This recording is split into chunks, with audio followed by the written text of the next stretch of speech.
Gana, a founding member of the People's Democratic Party (PDP), has claimed the party has reached out to Peter Obi to return. He reviewed this while speaking on AIT's program Focus Nigeria on Friday. Obi resigned from the PDP on May 25, 2022 ahead of the 2023 elections.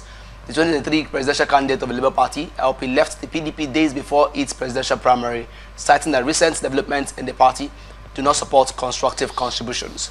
When asked if the party had spoken with Obi about returning, Gana responded, "Why not?" Gana added, Obi is not the only person. We are also moving to other persons, but I don't want to announce until we really get there. I have a very solid platform. I can now go back to these people and say the platform we are complaining about is now set, proper and ready to move. I know many of them would respond.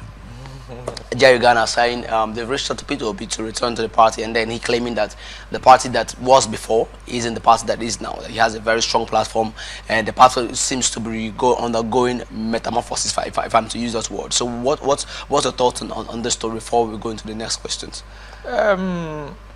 Michael, you understand that Gana, for refreshing our memories, those who might be watching us that don't know him, was a very foremost and pragmatic information minister who revolutionized that particular ministry in Nigeria. You know, he revolutionized it and repositioned it towards somebody that, remember, they let Uchechukwu Menije also served under Abacha. So it was when all the activists were running away, it was only him that stood his ground in order to serve under Abacha's regime. You know, so then Gana came. Gana also did a very wonderful job in the information arena. Like we had the former NTA director in the person of Tony Redia. So these are information gurus we had in Nigeria. And then any other person you will say that did a good job in that ministry is Lai Mohammed. And you talk about the man from Nasarawa State, I think it's Nasarawa State, Maku. I don't know whether you know him. Who served under Jonathan. Yes, Maku. Labaram Maku. You remember him. So these are people that revolutionize. I don't know who is even the media, the minister of. That's why we are saying that this Tinubu administration, I don't understand it. Because ask me, as I'm seated here now, who is the minister for information? I don't know. But we have a special advisor on that. The minister is not. That one is for is a kitchen cabinet member. He's not a minister. The box stops as the minister. Those people report what happens around the president and the presidency, but we are talking about the person who has the face of the national information and the Nigerian spokesperson, the person who speaks for Nigeria. That's the Minister of Information. I don't know him. I've not even heard him. So how can a government that is calling itself a government that has come to renew the Nigerian hope don't have an avenue to disseminate the information? I think that should be Mahdi. Mohammed Idris. I don't know him, but I have said you the truth. We are just hitting our heads to understand the name. But will I, as an analyst seated here, who was here when this government was inaugurated, look at the people I mentioned now, that their names echoed. Did I need to knock my head before I begin to remember their names? Because of the work they did, speak for them. Your work calls you out and speaks for you. It is not the position you occupy. This one weekend's name is reverberating everywhere because you did the work. You walk the talk. That Nigeria has a Minister of Information, I don't know his name. So, what are we saying? I am trying to refresh us who the mark he has made that made him to have become a name in the public space up till now. For him to tell you that I have a support base, or I have a viable platform to reach out, he can do it perfectly well. And he will achieve results. he will achieve results. So now he's another statesman. Remember, he contested for the presidency over time, and now he is still a founding member of PDP. But the only thing I have is that bringing Obi back to what purpose will he serve? Because PDP is already in the position of disadvantage. I continue to say it here. But currently, they seem to be he just made this statement because they were able to host their NEC meeting, the 101 NEC meeting. But it's because Atiku has left. If Atiku were to be there, whether as a member or as a mole, they wouldn't have been able to achieve that. So you don't still think PDP is PDP would pose as a threat regarding these phases they are undergoing with all these changes? I have not seen any change because they left it little too late. But you mentioned the caliber of Jerry Gana, and then for someone of his caliber, according to your description, to make such statement, it means that they are on a positive track. But yeah, they're on a positive track as a party that want to find their foot. But what I'm talking about is posing an electioneering threat, which is what every political party aspires for, and that's the purpose of forming a political party. Now to contest for election and gain political power, so through being voted into different political positions. Would you be of the opinion that instead of making these reach outs to Peter Obi, there should be an internal structure being developed? Michael, I've said here that for the umpteenth time, PDP cannot mount any electioneering challenge in 2027. You can take it to the bank. PDP as a political party cannot mount any opposition. Let their governors, those that are still staying put, be running around whether to play anti-party with the ruling party to be able to secure their positions, that's regain their position back for second tenure, to maintain the name of PDP, which might not even so palatable for APC. APC want to see PDP dead and forgotten. For those that are still staying put, let them do whatever it takes to be able to retain their states. That's what I will urge them. But looking for a national political position like the presidency or what, or maybe trying to make a strong impact in the National Assembly, they don't have that strength again.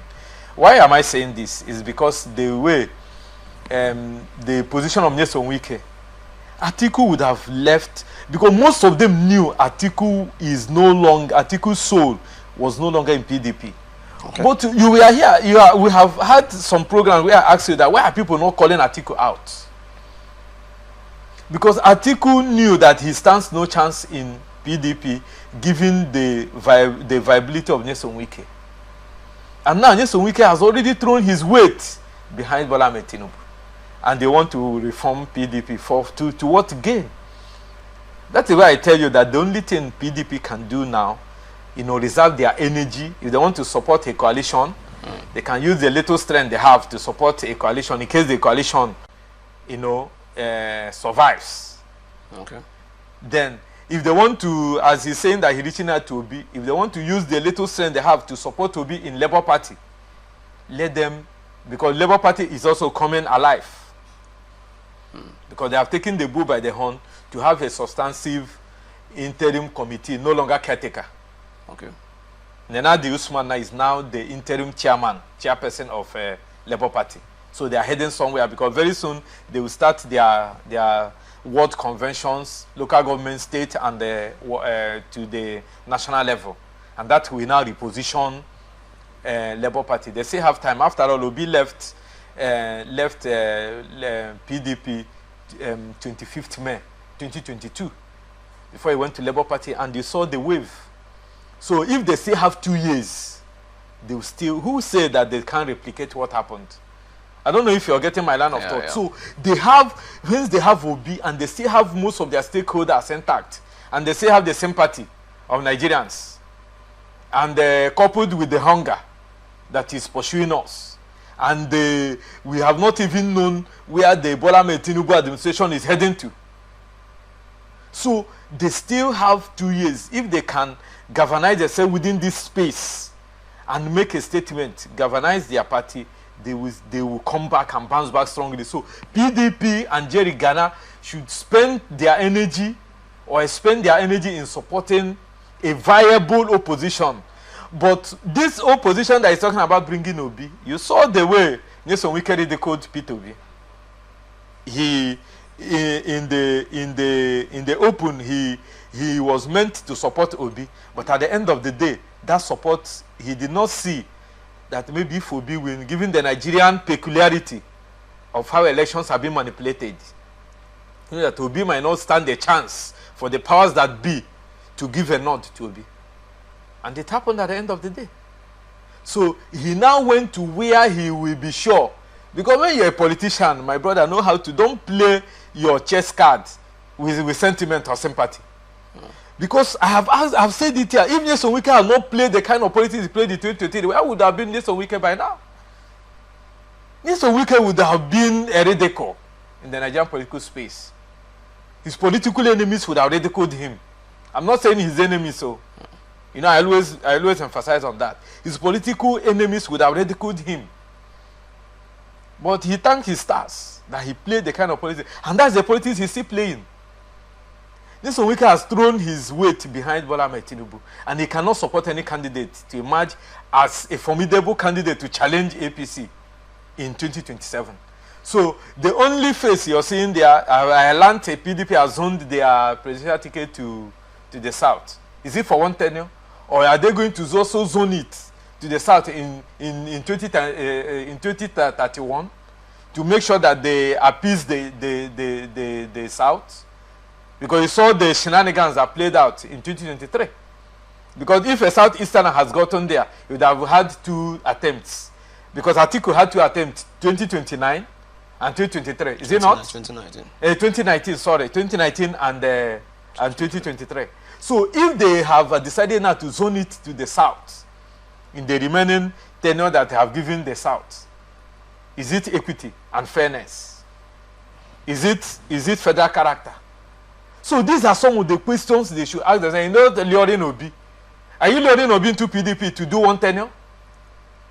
Are you luring Obi into PDP now to say that you want to maintain the gentlemanly agreement that depicts the federal character and accommodating the other segments of the nation to have a bite in the presidential seat? The answer to me is no. So I want to advise Jerry Gana or whoever that is spending this kind of energy in frivolities to rechannel the energy when PDP has gotten themselves back. All right. The camp of Nyesom Wike will support Tinubu. Let the other camp support any viable opposition member they think that can wrestle power. But if they don't want, let PDP stay on their own for now, because Sheyi Makinde is not a force to reckon with. Right. What national spread does he has in contesting Nigerian president? Do you know what it means to contest the presidency in Nigeria? Do you know the nerves? Do you know what it intends, what it entails to vie for Nigerian presidency, to crisscross around the whole local government and the states in Nigeria? You know, selling out yourself and your manifesto.